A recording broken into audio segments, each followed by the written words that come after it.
Washington state has enforced stay-at-home order, announcing severe action against businesses that violate the decree.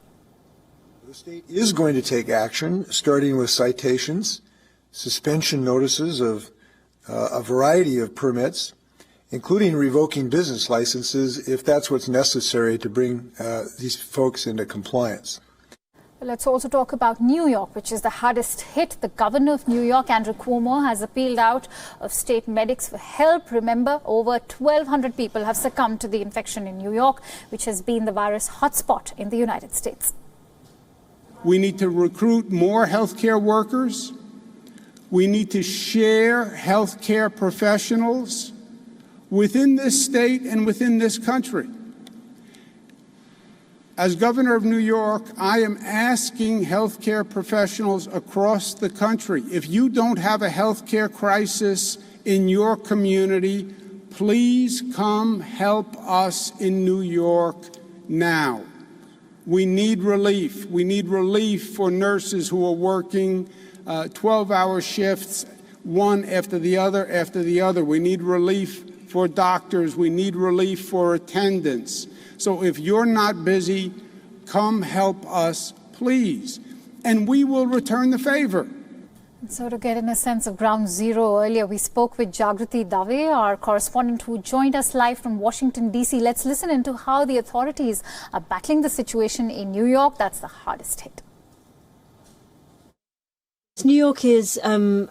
Officials in the state, across the state, are talking about how they need more equipment, how they are struggling for things like ventilators, protective equipment for their staff. Hospitals are over capacity, they're saying, and this is something that they have pleaded for more equipment, and this is something that the president has addressed in the briefing today, saying that private companies such as General Electric and Ford are going to be producing ventilators. Indeed, he cited reports saying that both of those companies are aiming to produce 50,000 ventilators in less than 100 days. Other private companies are also involved. He talked about the distribution of gowns, gloves, face masks. All of these are needed equipment for frontline staff, health workers who are trying to save lives. And New York State is one of the places where those equipment are needed.